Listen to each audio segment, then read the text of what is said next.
Massive playoff implications here on Thursday Night Football in Week 16 as the Denver Broncos fly to Los Angeles to take on Justin Herbert and the Chargers. My name is Tyler, here with my brother Ryan, and we're going to break down this Week 16 matchup between the Broncos and Chargers. But before we get into that, Ryan and I, we both want to say thank you to everybody that subscribed to the Tracy Take. We hit our goal of 6,000 subscribers last week, so we highly appreciate all of you all, and we're looking forward to an amazing 2025.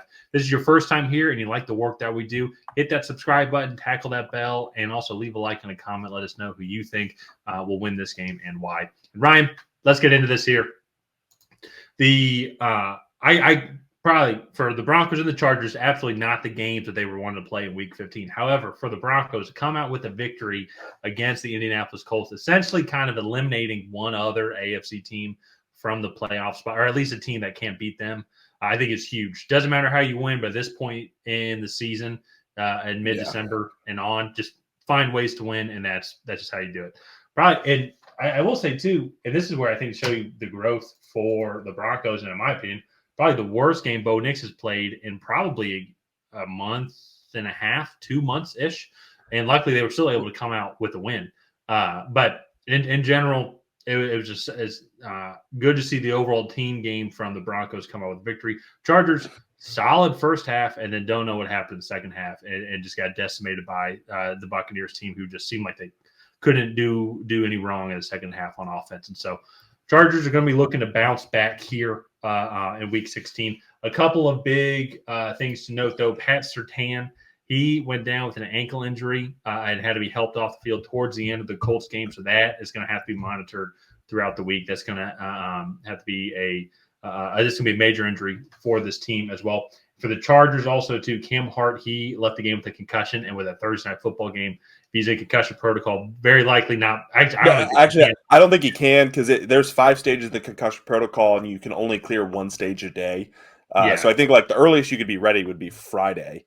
Probably. So I think he's ruled out already based off of the new concussion protocol rules. But I think this is injury as well too. So Zion Johnson, guard, he also left the game with an ankle, so that's going to be huge for this offensive line. But I want to throw it over to you though. What are your thoughts kind of on both of these teams and how each of them played, especially to not playing their best game overall at this point in the season?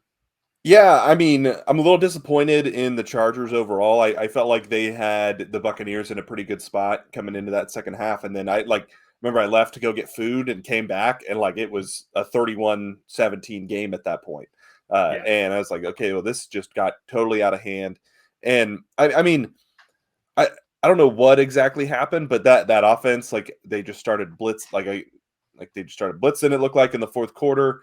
They did a really good job of getting after Justin Herbert in that game. And so I think it'll be interesting to see. The Chargers did win this first matchup. I thought it was more convincing than it actually was, but it was a 23-16 victory in the first matchup between these two division opponents. So I am curious to see. Since that point, the Broncos are 6-2. That's a interesting little stat line. They've been a really solid team since then. And one of their losses should have been a win against the Kansas City Chiefs in that blocked field goal game. I know Denver fans are excited about me bringing that up, but this is a team that's been on a roll. I believe they've won 4 straight, and they're just a good team. And unlike most road environments, I feel like this is a place where Bo Nix could come in and have a pretty solid atmosphere, because it's in LA. It's not a rowdy home crowd. And so I think this is going to be a really interesting matchup where I feel like the Denver Broncos could really separate themselves from a lot of the wild card contenders. And then also, too, the Chargers can get right back in the playoff hunt here. Because if they lose this, they got to win at least one of their last 2. And I guess that they go to New England and then to Las Vegas. So those are 2 pretty winnable games. But still, be more comfortable going on the road and one of those only having to win 1 rather than 2 there to make it off. So so this game's going to come down, I really think, to how well can the Chargers protect Justin Herbert. Because if I go look at this, they gave up 3 sacks today. They've had multi-sacks allowed games over the past 1, 2, 3, 4, 5 weeks. Then they had no sacks allowed against the Titans, and then the 4 prior weeks before that, coming off their bye, they gave up at least 3 sacks, if not more.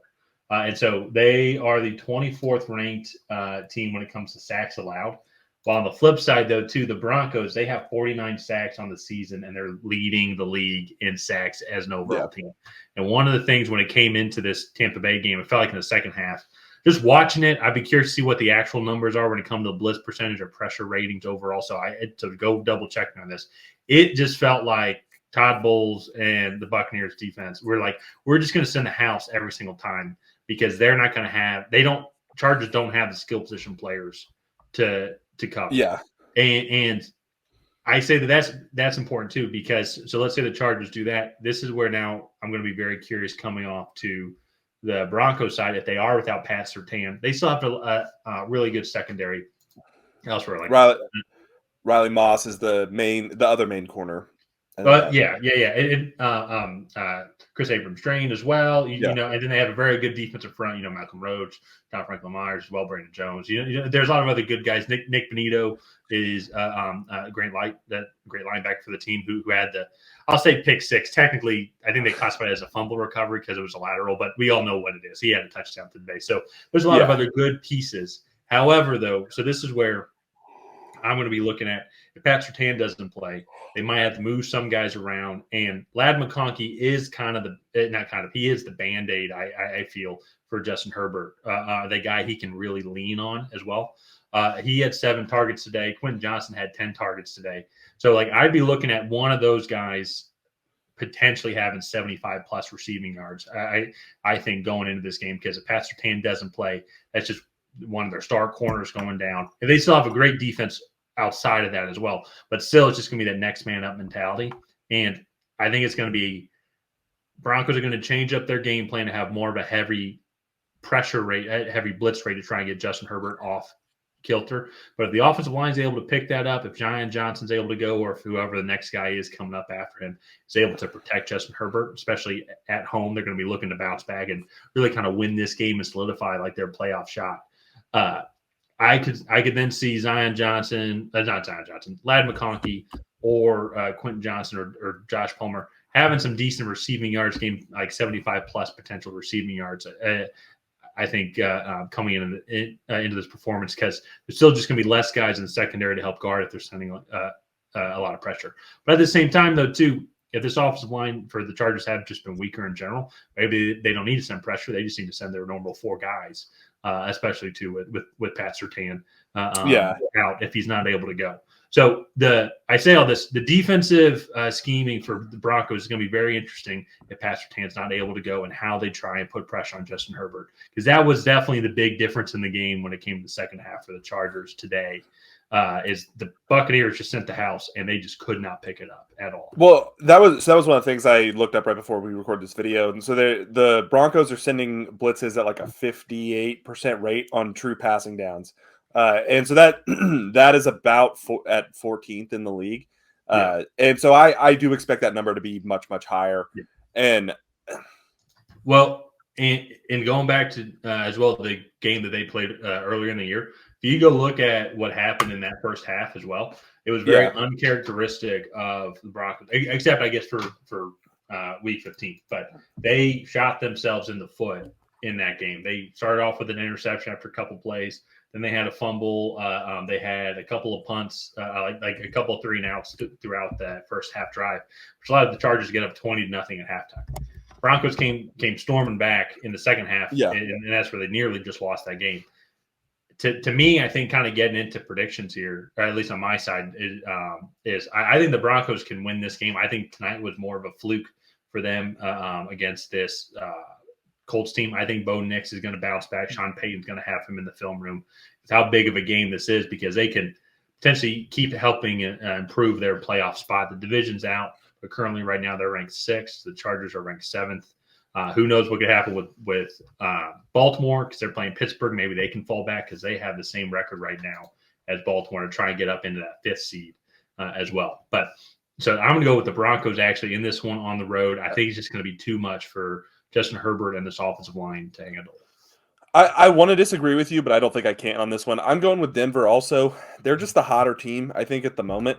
especially the way that they closed out that game against the Colts. I think the Colts definitely, I think, gave it away a little bit, but they put their foot on the gas and just kind of ran away with that game there at the end. And the Colts are a tough team to play in the sense of they're a little awkward. Like they're not exactly like a traditional like drop back passing team. Anthony Richardson, even with his warts, is still an interesting quarterback to have to go and defend. So yeah, I'm going to go with Denver here. Just for the reasons that you said, I think Sean Payton is going to kind of cue in on sending blitzes after Herbert. He hasn't looked he's been healthier this year after his ankle injury, but he still hasn't looked as mobile as he has in the past. And so I think that potentially could play a factor in some of the blitz percentages there. Just because they have given up a lot of sacks, they have struggled to kind of protect him in more blitz prone situations. So I'm going with the Broncos. I think they win it up front on both sides of the ball. Yeah. It's he's been a little banged up. That was earlier.